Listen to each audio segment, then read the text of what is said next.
What's up guys, Houndish here, and today we're back with some Destiny 2 news, and it's Thursday, so we've got This Week at Bungie, and today they speak about Guardian Games. Bungie reveal a bunch of the rewards, plus some of how the event is going to work this year. So we'll talk about all of that, but also they touch on some Season 17 playlist weapons, including some new things we'll be able to grab, as well as reprise weapons, ornaments, and more. Plus, there are a few other things to round up in the video. So, as always guys, I hope you enjoy this one, and if you find it useful, be sure to get subscribed to the channel for more Destiny content, and now, let's get into it. Before we speak about Guardian Games stuff, Bungie say, with a new season comes new rewards, and the next season is going to be a doozy, but we want you to experience the story and its surprises on your own. That being said, we did want to share some of the rewards that are coming down the pipeline. And so with Season 17, the ritual weapons available when ranking up will be the heavy machine gun, Chain of Command. Like previous seasons, this reputationally driven reward will come with a unique ornament that depends on the vendor. So we can see the machine gun right there, and they provide a little clip showing the 3 different ornaments for Vanguard, Crucible, and Gambit.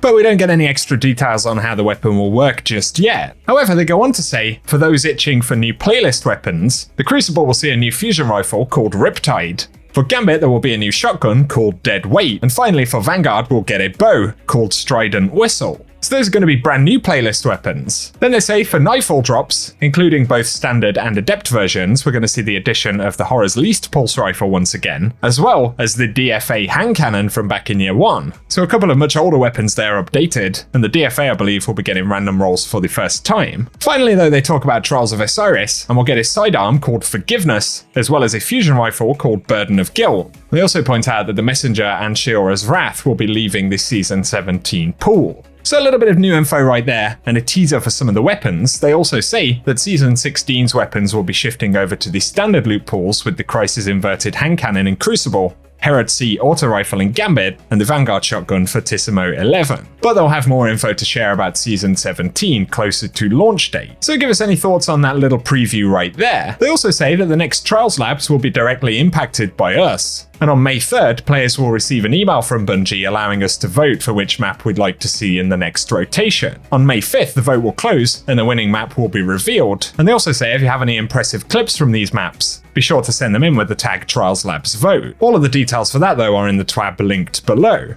And next they speak about Guardian Games. So, they say while the spirit of the annual class battle remains the same, Guardian Games 2022 does have a few changes that players can look forward to. And so they say higher tier medallions, which grant more points, can be earned in activities like raids, dungeons, competitive PvP, including trials and survival, as well as the seasonal activity, PsyOps Battlegrounds on a higher difficulty, and more. But lower tier medallions are able to be earned in things like Gambit, Vanguard Strikes, Quick Play, and other Throne World activities at standard difficulty. Gold medals can be earned by completing contender cards in easier activities, whereas platinum medals will drop when platinum cards are completed in tougher content. And they go on to say that something new coming to Guardian Games this year is strike scoring, which factors in playtime only for the Guardian Games playlists. Additionally, they've got strike medals, which are designed to reward players for pulling off impressive feats. And this should also help with players that feel like they're being matched with others that just zip right through strikes. Plus, there are 2 Guardian Games playlists, Training and Competitive. And so on Tuesday, Wednesday, and Thursday, the place to be is in the Training playlist. Here you can earn practice scores. But on Friday, Saturday, Sunday, and Monday, it's time to get sweaty in the competitive playlist, and this is where you'll earn exciting rewards. Players can earn buffs in the recreational, training, and competitive playlists by ranking bronze, silver, gold, or platinum, and these will last until the next weekly reset.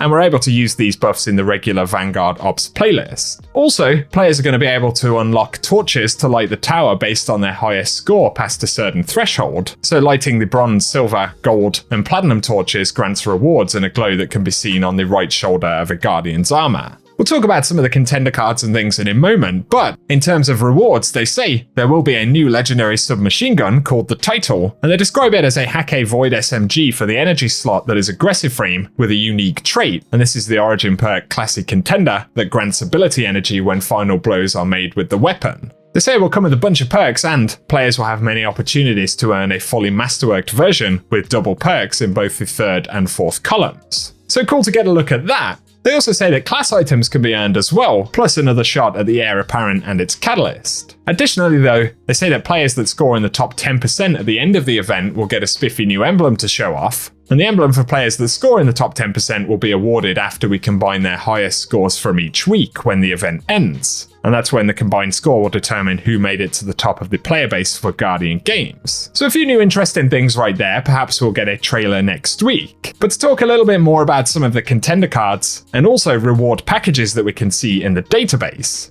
We can see things like the Guardian Games Platinum rewards, a bundle that will drop for scoring torch rewards in week 1. So they'll also be spread over different weeks with potentially different objectives. And of course there are also gold, silver and bronze variants of those packages. But in terms of ways to earn more medallions, we'll have contender cards again. So for more of the playlist kind of content, things like the Vanguard Strikes or Crucible, we can see that we need to complete a random contender card to earn gold medallions. But there are different tiers of difficulty for these contender cards, so the platinum ones include things like Trials of Osiris, but also raids or even higher difficulty Throne World activities. And on top of the stuff we earn through gameplay, those contender cards will give us the medallions that we can ultimately turn in to get those weekly rewards. So give us your thoughts down below, guys. It'll be interesting to see which class scores well this year, and I'll be sure to keep you posted with any useful information as we go into the event. But moving on to some separate news, and here a spoiler alert is necessary. Any of you guys who watched my video yesterday though will recall that Bungie potentially managed to reveal an upcoming weapon for next season in the recent TWAB. And that was because in the Japanese version of the TWAB, a weapon that was redacted in all of the other languages was listed as Trespasser.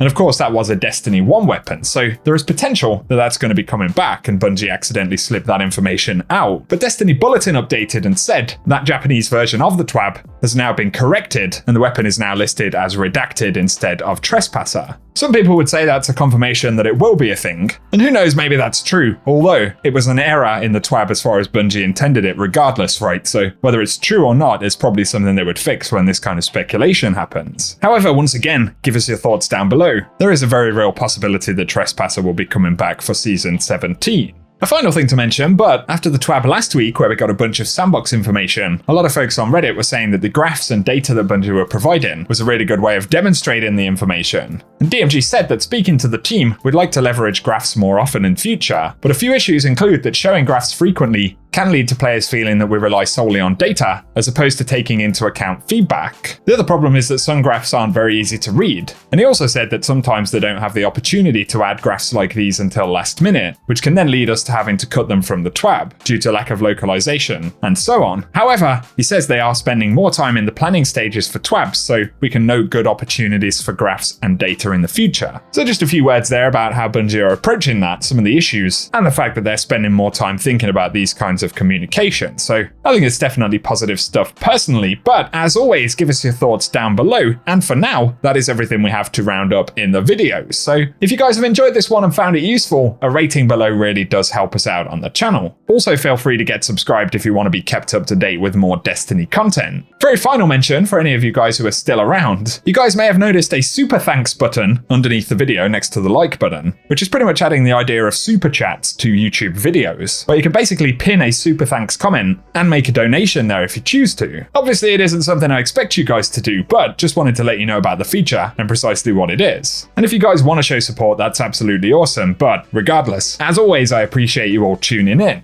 And otherwise, whatever you get up to today, I hope it's an awesome day, and I will catch you guys very soon.